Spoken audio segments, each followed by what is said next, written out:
Etwas Neues anzufangen ist nicht einfach. Oftmals haben wir vorher schon eine Vorstellung davon, was am Ende dabei herauskommen soll. Wenn ich anfange zu joggen, dann möchte ich schon, dass ich 3-mal wöchentlich vor der Arbeit laufen gehe. Wenn ich anfange zu nähen, dann will ich langfristig nicht mehr so viel Neues kaufen müssen.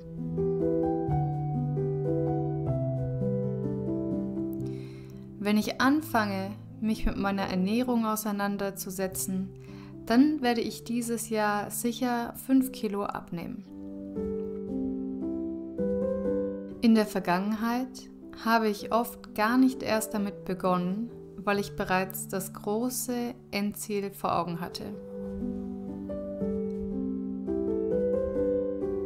Es hat mich zwar gereizt, dieses große Ziel zu erreichen und das Maximum aus jeder Tätigkeit herauszuholen, aber dieser lange, mühevolle Weg bis dorthin war mir dann doch zu anstrengend.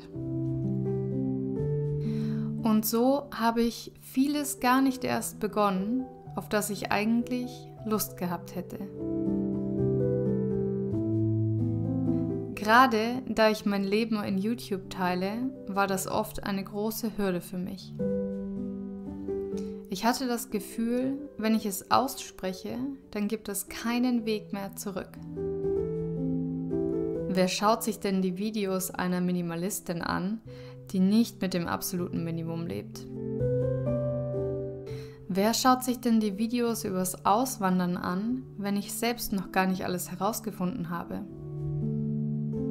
Mit dem Beginn von etwas Neuem habe ich eine Erwartungshaltung mir selbst gegenüber erschaffen.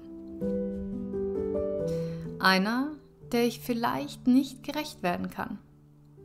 Aber woher kommt dieser Perfektionsdrang eigentlich? In Chile habe ich gelernt, es ist typisch deutsch.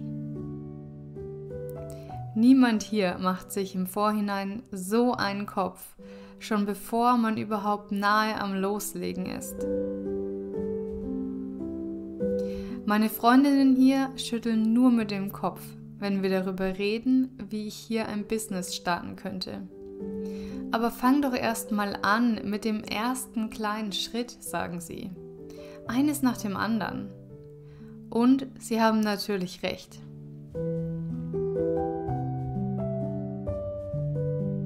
Denn tatsächlich ist der erste kleine Schritt der wichtigste von allen, die noch folgen. Wenn wir die Angst vor dem ersten kleinen Schritt verlieren, dann ist es nicht so wichtig, wie weit wir überhaupt gehen. Denn es bedeutet, dass wir eine neue Tür geöffnet haben. Eine neue, mögliche Zukunft. Ein neuer Handlungsstrang, der parallel zum Rest des Lebens läuft. Wie ein kleiner Bach entlang des Weges. Der ein oder andere Bach wird versiegen. Wir werden neue Hobbys oder Freundschaften beginnen und manches wird nicht lange halten. Aber nur weil der kleine Bach irgendwann versiegt, vielleicht in ein paar Monaten, vielleicht in ein paar Jahren, war es nicht trotzdem schön, ihn an unserer Seite zu wissen? Wenn er uns auf unserem Weg mit frischem Wasser versorgt, ist es dann wichtig, wie lange er uns begleitet?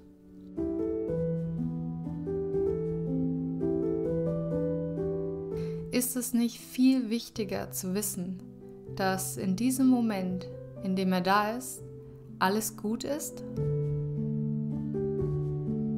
Wir darauf zurückgreifen können, wenn wir sein Wasser brauchen?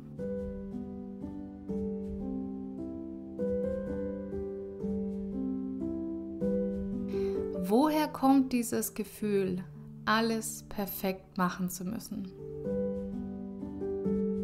Warum ist ein selbstgemaltes, aber nicht perfektes Bild weniger wert als ein perfektes? Geht es nicht um den Prozess des Malens an sich? Geht es nicht darum, den Moment zu leben, seine kreative Energie auszuleben, seinen Gefühlen Ausdruck zu verleihen, in dem Moment, in dem sie da sind, damit man hinterher darauf zurückblicken kann und sagen kann, ja, es war nicht perfekt, aber es hat richtig Spaß gemacht. Ich hatte Freude dabei. Ich habe etwas gelernt. Ich hatte eine gute Zeit und ich habe mich lebendig gefühlt. Mancher Bach wird uns vielleicht bis zum Rest unseres Lebens begleiten und uns stets mit etwas Harmonie am Wegesrand versorgen. Mancher Bach wird vielleicht anschwellen und zu einem kleinen Fluss werden. Mancher Bach wird vielleicht mit der Zeit an Bedeutung verlieren, sich von uns entfernen und vielleicht nach einer langen Zeit wieder näher kommen. Ja, vielleicht finden zwei Ströme zusammen und wir können unser Hobby in unseren Beruf integrieren. Die ein oder andere neu erlernte Fähigkeit bringt uns vielleicht in einem ganz anderen Lebensbereich weiter. Vielleicht wird aber auch aus einem der kleinen Bäche ein großer Strom, ein reißender Fluss.